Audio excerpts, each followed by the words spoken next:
Donc quel numéro? Après 38, c'est 39. le Jura. Le Jura, c'est pas mal le Jura. Salut à tous, c'est le numéro 39 d'ID Talks et vu qu'on est en fin d'année, on va faire un bilan 2019 sur la question de la transition du tourisme. Greta Thunberg vient d'être nommée personnalité de l'année du Times. Parfait moment pour faire le bilan de la transition. Transition du tourisme, tourisme durable en 2019. ID Talks 39.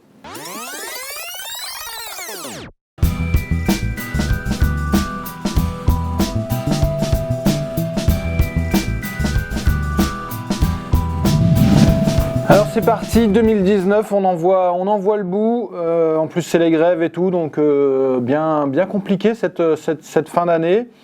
Mais voilà, je parlais de Greta. Greta, elle a foutu un bon bordel cette année sur la question de l'urgence climatique. Et ça, on sent que ça a fait réagir un peu le vieux monde, l'ancien monde, qui, ça lui a pas trop plu au final, mais elle a été élue personnalité de l'année du Times. Et donc voilà, je voulais vous faire un petit bilan par rapport à nous, notre sujet du tourisme, de la durabilité, de la question de la transition, de ce tourisme nécessaire. Pas mal de choses à dire, ça a bien bougé, vraiment, dans le secteur. Et donc je vais revenir sur certains points. Le premier des points, c'est la question de l'avion, de l'aérien. Et ce qui est assez marrant, c'est qu'il y a 2 jours, il y a Air France, Aéroport de Paris, des syndicats de l'aérien qui ont pris la parole pour sortir un superbe document de propagande, je dirais, sur quel est le vrai faux de l'aérien par rapport à la question de l'urgence climatique. C'est Jancovici qui a partagé un peu sa vision, hein, Jean-Marc Jancovici que vous connaissez, sur LinkedIn. Je vous invite à regarder, c'est assez marrant et les commentaires sont assez intéressants de voir justement en fait ces deux mondes qui s'affrontent entre eux.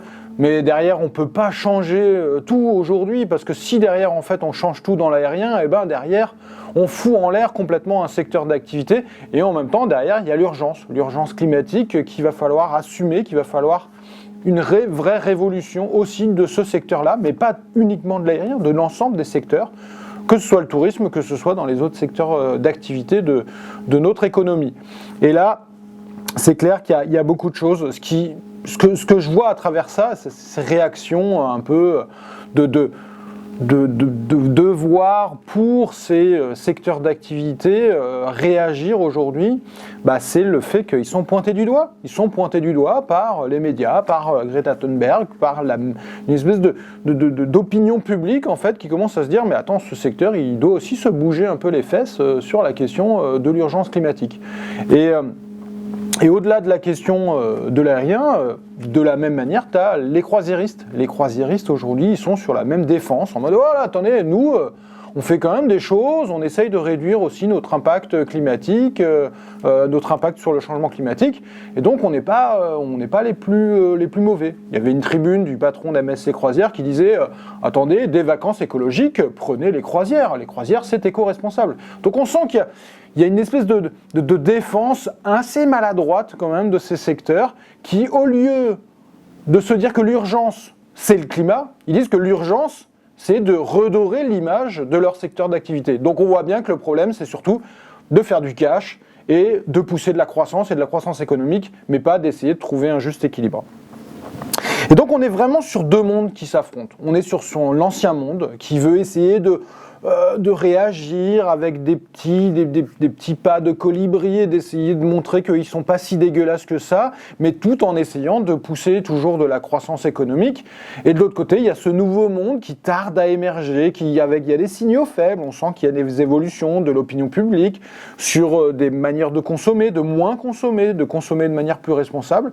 Et donc, il tarde à émerger parce que cet ancien monde, il veut garder les rênes, il veut garder le pouvoir. Et ça, c'est quand même quelque chose qui se passe beaucoup en ce moment. Donc ça, c'est un peu sur le secteur privé.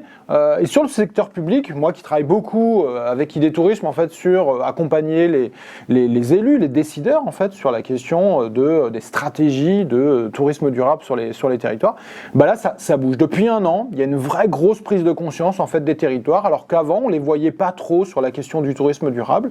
Là, ça fait depuis la rentrée, depuis septembre en fait, je passe mes semaines en fait à aller faire des conférences auprès des régions, des départements, des communautés de communes, auprès des offices de tourisme pour parler de prospective, mais avec un angle très porté sur la question de la transition et du durable et de la préservation de l'environnement et du climat.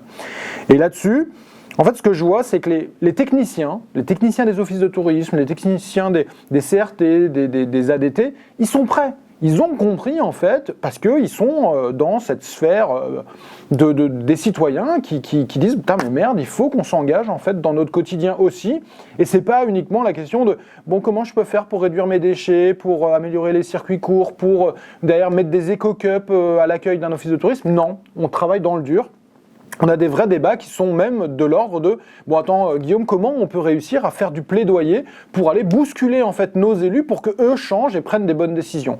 Et là, c'est pareil, c'est cette vraie confrontation entre l'ancien monde et le nouveau monde, parce que ceux qui bloquent encore, c'est majoritairement des élus, des décideurs en fait, qui sont aux rênes en fait, qui ont le pouvoir et qui ont encore du mal à lâcher prise, à dire « Ok, il faut vraiment qu'on change de logiciel complètement, qu'on prenne des vrais risques. » Et là-dessus, eh ben on est dans cette phase-là. Ça bouge, c'est pas encore bien sûr assez rapide, on est en pleine COP25 là en ce moment à Madrid. Le pouvoir des gens, du peuple, est intéressant pour essayer de faire bouger les choses, pour que les décideurs arrivent réellement à changer. Et dans le tourisme, c'est exactement la même chose. Et enfin, ce que je voulais dire là-dessus, c'est que il y a des élus que je vois, que je rencontre, qui sont dans ce changement-là. Et là, il y a des choses hyper intéressantes parce que eux, ils ont compris, ils sont prêts en fait à prendre les risques, à prendre même le risque d'être pas réélus au final là en mars prochain au municipal, mais qui se disent attendez, il y a quelque chose qui est plus important en fait que simplement notre réélection.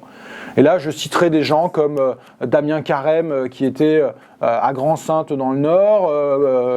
Jean-François Caron, que j'avais déjà aussi évoqué une fois sur la mairie de Los Angeles, et même aux États-Unis, quand je regarde AOC, Alexandra Ocasio-Cortez, cette jeune de 30 ans qui prend la parole, qui bouscule Trump et tout, c'est ce nouveau monde qui arrive, qui me plaît, et sur lequel en fait on va pouvoir se baser réellement sur l'avenir.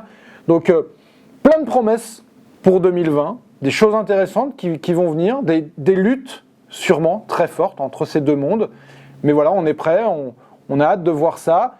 Et une urgence climatique qui est toujours plus présente. On le voit, on voit les impacts. Et ben, il y a du boulot. On va dire que 2020 va être sacrément passionnant sur ce sujet-là. Merci et à bientôt.